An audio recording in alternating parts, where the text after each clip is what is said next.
வணக்கம். மதிமுகம் செய்திகள். இன்றைய முக்கிய நிகழ்வுகளை பார்ப்பதற்கு முன்பாக தலைப்பு செய்திகளை பார்க்கலாம். நாடாளுமன்றத்தில் இடைக்கால பட்ஜெட் தாக்கல்.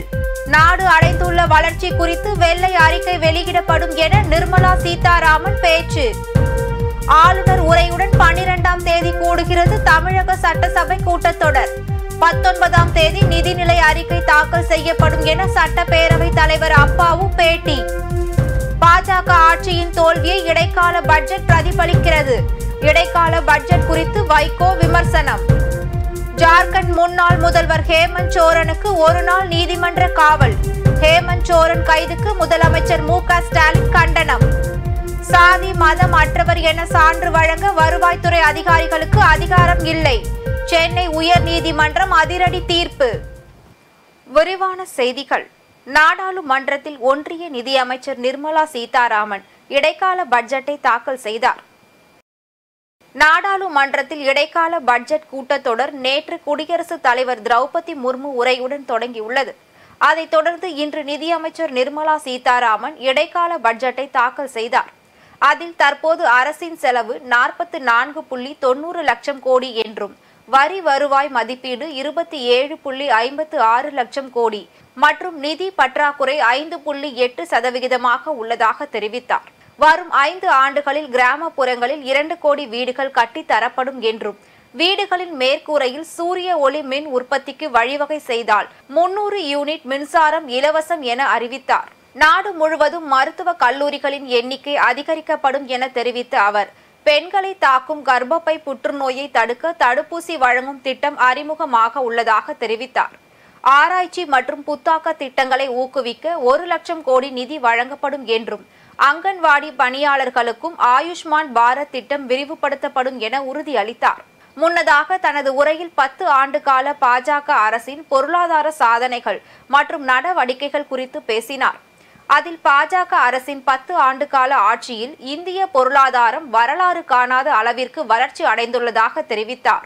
அனைத்து பகுதி மற்றும் அனைத்து மக்களுக்கும் சமமான வளர்ச்சி என்பதே ஒன்றிய அரசின் நோக்கம் என குறிப்பிட்ட அவர், பிரதமர் மோடி ஆட்சிக்கு வந்த பின்பு விவசாயிகளுக்கான குறைந்தபட்ச ஆதரவு விலை தொடர்ந்து உயர்த்தப்பட்டு வருவதாக தெரிவித்தார். ரேஷன் கடைகள் மூலம் 80 கோடி மக்களுக்கு உணவு தானியம் இலவசமாக வழங்கப்பட்டுள்ளதாகவும் கடந்த 10 ஆண்டுகளில் 25 கோடி பேர் வறுமை கோட்டிற்கு கீழிருந்து மீட்கப்பட்டுள்ளதாக தெரிவித்தார். தமிழ்நாடு சட்டப்பேரவை கூட்டத்தொடர் பிப்ரவரி 12ஆம் தேதி ஆளுநர் உரையுடன் தொடங்க உள்ளதாக சபாநாயகர் அப்பாவு அறிவித்துள்ளார். தமிழ்நாடு சட்டப்பேரவை கூட்டத்தொடர் குறித்து சென்னையில் செய்தியாளர்களை சந்தித்த சபாநாயகர் அப்பாவு, சட்டமன்ற பேரவை கூட்டம் பிப்ரவரி 12ஆம் தேதி தலைமை செயலகத்தில் காலை 10 மணிக்கு ஆளுநர் உரையுடன் துவங்க உள்ளதாக தெரிவித்தார். பிப்ரவரி 19ஆம் தேதி நிதியமைச்சர் தங்கம் தென்னரசு நிதிநிலை அறிக்கையை தாக்கல் செய்ய உள்ளதாக தெரிவித்த அவர், 20ஆம் தேதி 2024-25ஆம் ஆண்டிற்கான முன்பண மானிய கோரிக்கைகள் மற்றும் 21ஆம் தேதி ஆண்டின் கூடுதல் செலவுக்கான மானிய கோரிக்கைகள் அளிக்கப்படும் என்று தெரிவித்தார். தமிழ்நாடு ஆளுநர் மாண்புமிகு ஆர்.என். ரவி அவர்கள் இந்திய அரசியலமைப்பு சட்டம் 174(1) கீழ் தமிழ்நாடு சட்டமன்ற பேரவை கூட்டத்தினை வருகிற பிப்ரவரி மாதம் 12ஆம் தேதி காலை 10 மணிக்கு கூட்டியுள்ளார்கள்.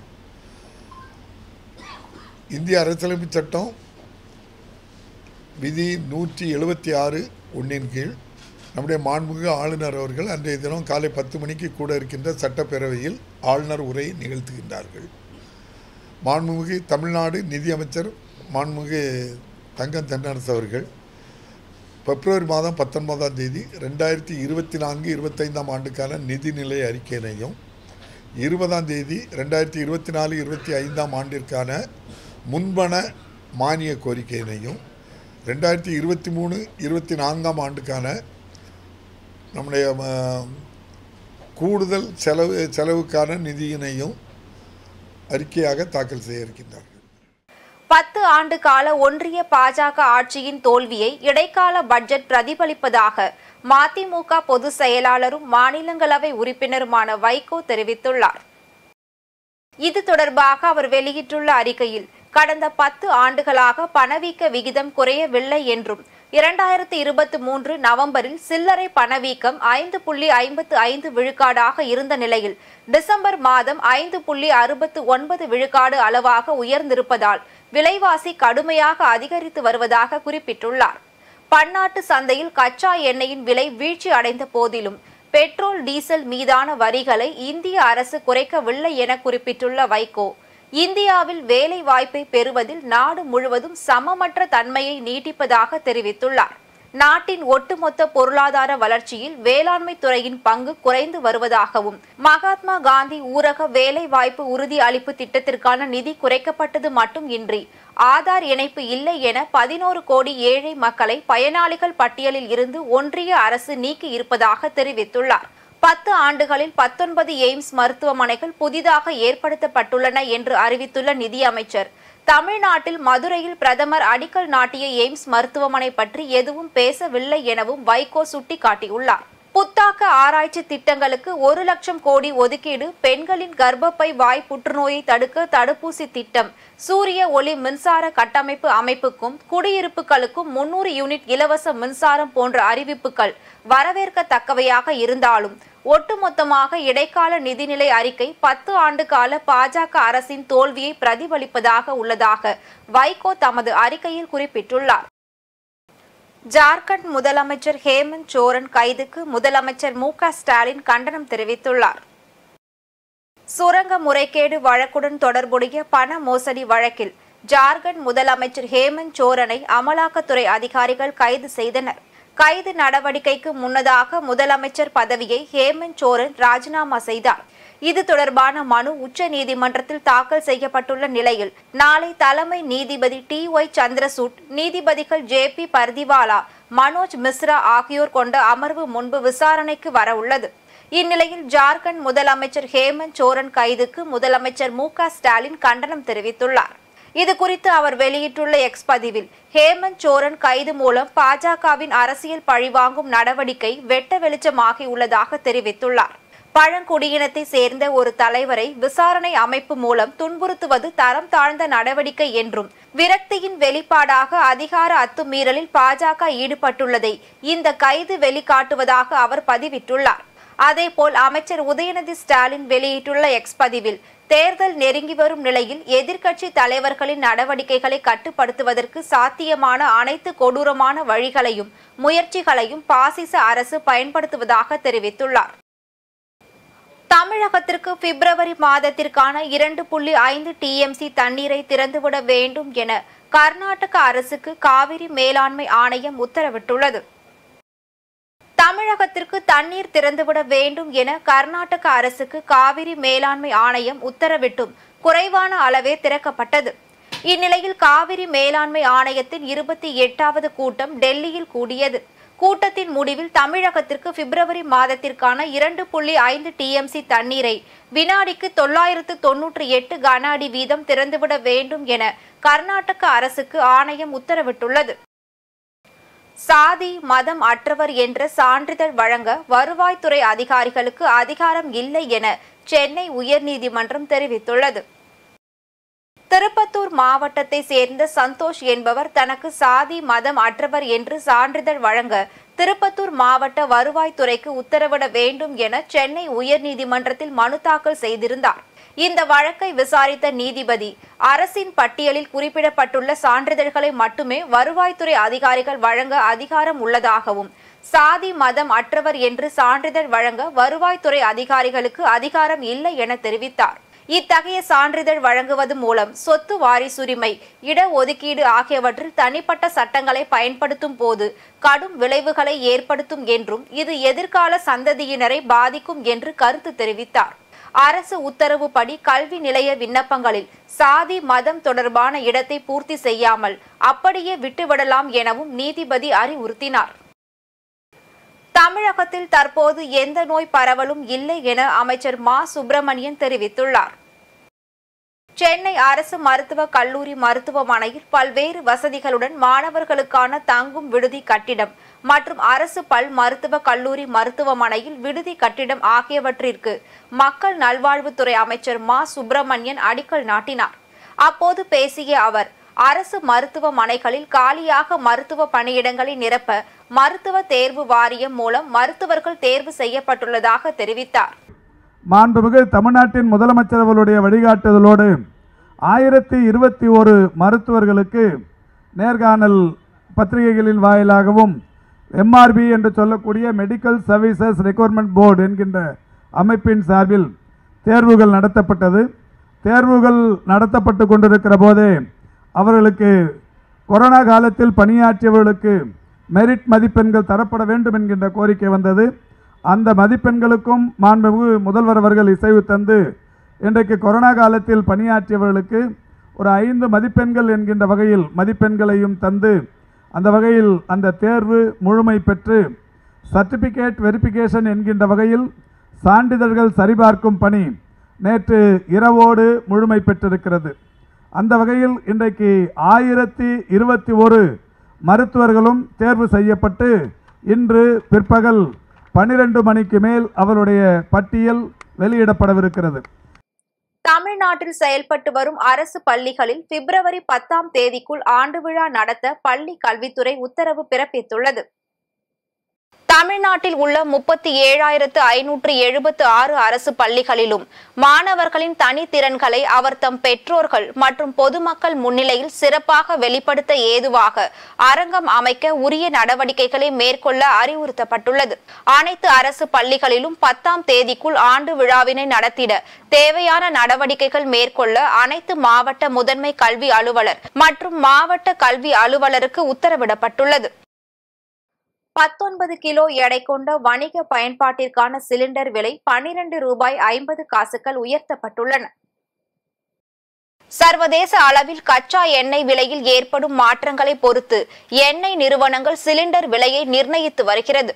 அதன்படி சென்னையில் வணிக பயன்பாட்டிற்கான சிலிண்டர் 1924 ரூபாய் 50 காசுகள் என விற்பனையாகி வந்த நிலையில் இன்று 12 ரூபாய் 50 காசுகள் உயர்த்தப்பட்டு 1937 ரூபாய்க்கு விற்பனை செய்யப்பட்டு வருகிறது. வீட்டு உபயோக சிலிண்டர் விலையில் மாற்றம் இன்றி 918 ரூபாய் 50 காசுகளுக்கு விற்பனை செய்யப்பட்டு வருகிறது. நாடாளுமன்ற தேர்தலை ஒட்டி தமிழகம் முழுவதும் உள்ள 100 DSP-க்களை பணியிட மாற்றம் செய்து டிஜிபி சங்கர் ஜிவால் உத்தரவிட்டுள்ளார். தமிழகம் முழுவதும் தொடர்ச்சியாக ஐஜிக்கள் முதல் காவலர்கள் வரை பணியிட மாற்றம் செய்யப்பட்டுள்ளனர்.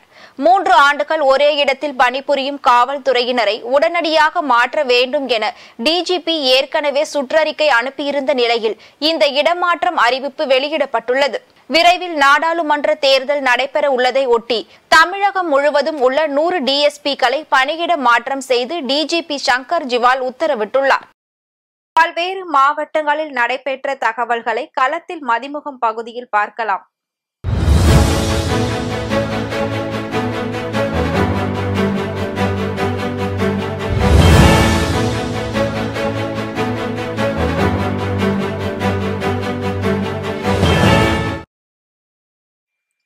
திருப்பூர் அவிநாசி லிங்கேஸ்வரர் கோவில் கும்பாபிஷேகத்தை முன்னிட்டு பரிவார மூர்த்திகளுக்கு கும்பாபிஷேகம் நடைபெற்றது. திருப்பூர் மாவட்டம் அவிநாசி லிங்கேஸ்வரர் கோவில் கும்பாபிஷேகம் நாளை நடைபெறுகிறது. இதற்காக கடந்த திங்கட்கிழமை 79 குண்டங்கள் 100 சிவாச்சாரியார்கள் கொண்டு வேள்வி யாகம் தொடங்கியுள்ளது.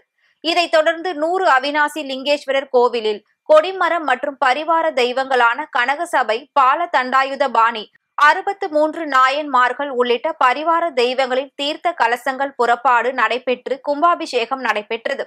இதில் பக்தர்கள் கலந்து கொண்டு சுவாமி தரிசனம் செய்தனர். திருப்பூரில் நூல் விலையில் மாற்றம் இல்லை எனவும் கடந்த மாத விலையே தொடரும் என நூற்பாலைகள் அறிவித்துள்ளன.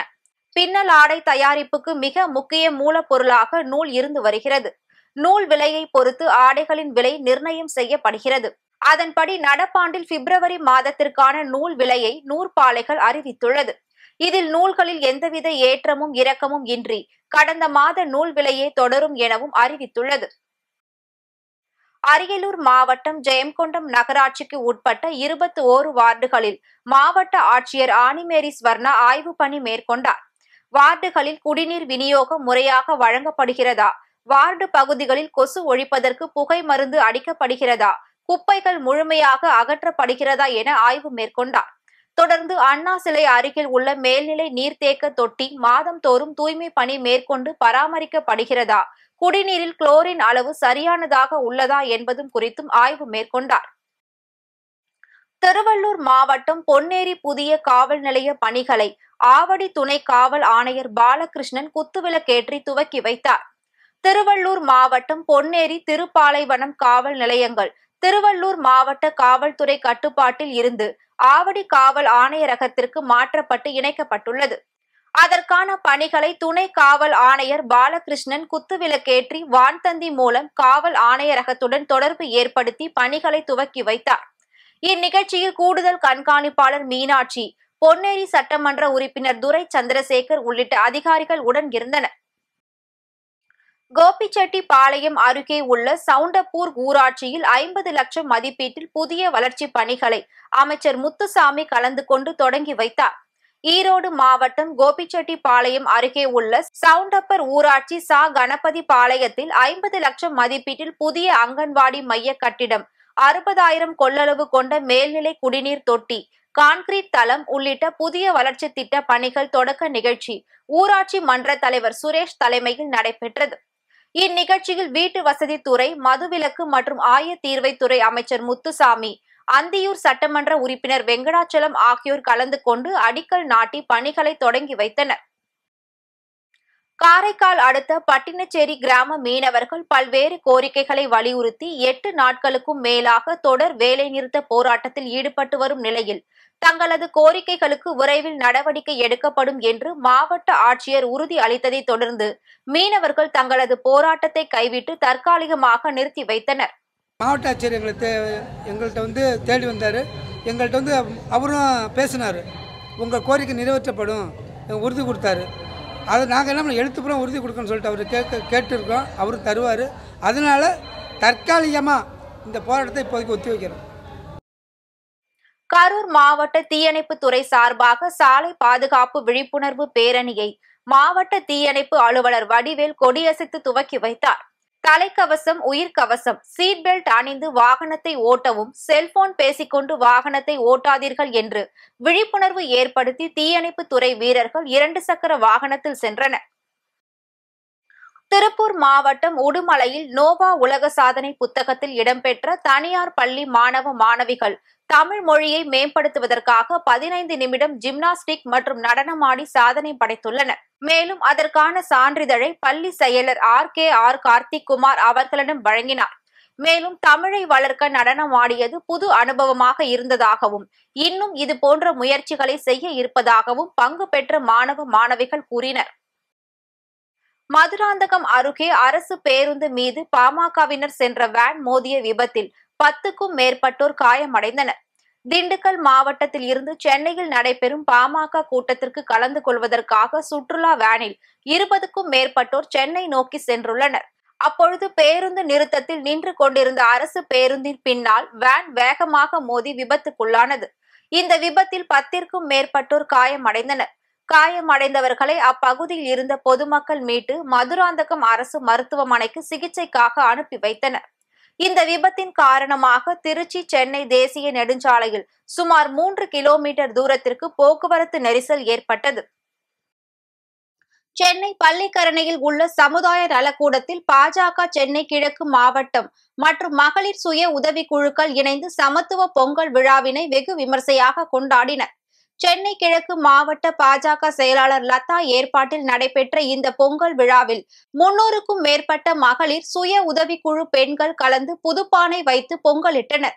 இந்நிகழ்ச்சியில் சிறப்பு விருந்தினராக பாஜக மாநில துணைத் தலைவர் கரு நாகராஜன் கலந்து கொண்டு சிறப்பித்தார். மனிதநேய ஜனநாயக கட்சியின் பொதுக்குழு கூட்டம் சென்னை திருவல்லிக்கேணியில் நடைபெற்றது. அதில் பிப்ரவரி 28ஆம் தேதி சென்னையில் பிரம்மாண்ட மக்கள் திரள் பொதுக்கூட்டம் நடத்த தீர்மானிக்கப்பட்டுள்ளதாக தெரிவித்தனர். குடியுரிமை திருத்த சட்டத்தை 1 வாரத்தில் அமல்படுத்துவோம் என்ற ஒன்றிய அரசு இணை அமைச்சரின் பேச்சை இப்போது குழு வன்மையாக கண்டிப்பதாகவும் தெரிவித்துள்ளனர். இன்றைய தங்கம் வெள்ளி விலை வழங்குவோர் அட்டிகா கோல்ட் கம்பெனி. சென்னையில் இன்று 22 கேரட் ஆபரண தங்கத்தின் விலை கிராமிற்கு 30 ரூபாய் உயர்ந்து 5,880 ரூபாய்க்கு விற்பனை செய்யப்படுகிறது.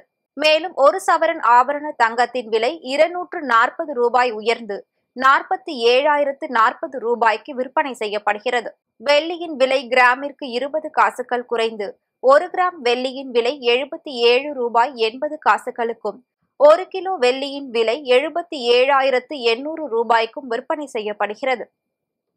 முகநூல், இன்ஸ்டாகிராம் போன்ற சமூக வலைதளங்களில் குழந்தைகளின் பாதுகாப்பை உறுதி செய்ய தவறியதற்காக பாதிக்கப்பட்ட குடும்பங்களிடம் மெட்டா நிறுவனர் மார்க் ஜூக்பர்க் மன்னிப்பு கோரினார். அமெரிக்காவின் சமூக வலைதளங்கள் மூலம் பெண் குழந்தைகள் மற்றும் இளைஞர்கள் பாதிக்கப்படுவது பெரும் பிரச்சனையாக மாறியிருக்கிறது.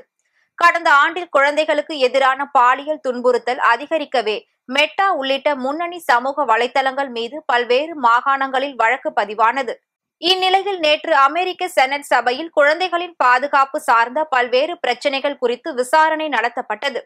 இதில் மெட்டா, டிக்டாக், எக்ஸ் உள்ளிட்ட பல்வேறு முன்னணி வலைதள நிறுவனங்களின் தலைமை நிர்வாகிகள் பங்கேற்றனர். அப்போது பாதிக்கப்பட்ட சிறுவர்கள் தொடர்பான காட்சி ஒளிபரப்பப்பட்டு பாதிக்கப்பட்ட குடும்பத்தினர் தங்களின் குழந்தைகளின் நிலையை எடுத்துரைத்தனர். தொடர்ந்து வலைதளங்களை தவறாக பயன்படுத்தி குழந்தைகளுக்கு இழைக்கப்படும் கொடுமைகள் பற்றி நடவடிக்கை எடுக்க தவறியதற்காக நிறுவன அதிகாரிகளிடம் கேள்வி கேட்கப்பட்டது. மெட்டா நிறுவனத்தின் மீது பல்வேறு குற்றச்சாட்டுகள் அடுக்கப்பட்ட போது திடீரென பாதிக்கப்பட்ட குடும்பங்களை நோக்கி திரும்பிய நிறுவனர் மார்க் ஜூக்பர்க் தனது நிறுவனத்தின் தவறுக்காக மன்னிப்பு கோரினார். கூட்டத்தில் குழந்தைகளின் பாதுகாப்பை உறுதி செய்வதாக நிறுவனங்கள் தெரிவித்ததை தொடர்ந்து அவர்களுக்கு பாதிப்புகள் ஏற்படாத வகையில் லாபம் ஈட்டும் நடவடிக்கைகளை இணையதளங்கள் மேற்கொள்ள அமெரிக்க செனட் சபை நீதிக்குழு அறிவுறுத்தியது. இத்துடன் செய்திகள் நிறைவடைந்தன. மீண்டும் செய்திகள் காலை 8 மணிக்கு. மேலும் செய்திகளை தெரிந்து கொள்ள மதிமுகம் பிரைம் யூடியூப் தளத்தில் இணைந்திருங்கள்.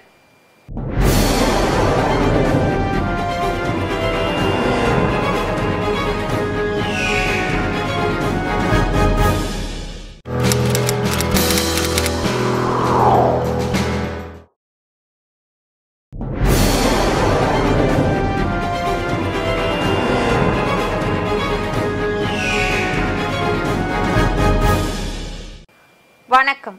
மதிமுகம் செய்திகள். இன்றைய முக்கிய நிகழ்வுகளை பார்ப்பதற்கு முன்பாக தலைப்பு செய்திகளை பார்க்கலாம். நாடாளுமன்றத்தில் இடைக்கால பட்ஜெட் தாக்கல். நாடு அடைந்துள்ள வளர்ச்சி குறித்து வெள்ளை அறிக்கை வெளியிடப்படும் என நிர்மலா சீதாராமன் பேச்சு. ஆளுநர் உரையுடன் 12ஆம் தேதி கூடுகிறது தமிழக சட்டசபை கூட்டத்தொடர். 19ஆம் தேதி நிதிநிலை அறிக்கை தாக்கல் செய்யப்படும் என சட்டப்பேரவை தலைவர் அப்பாவு பேட்டி.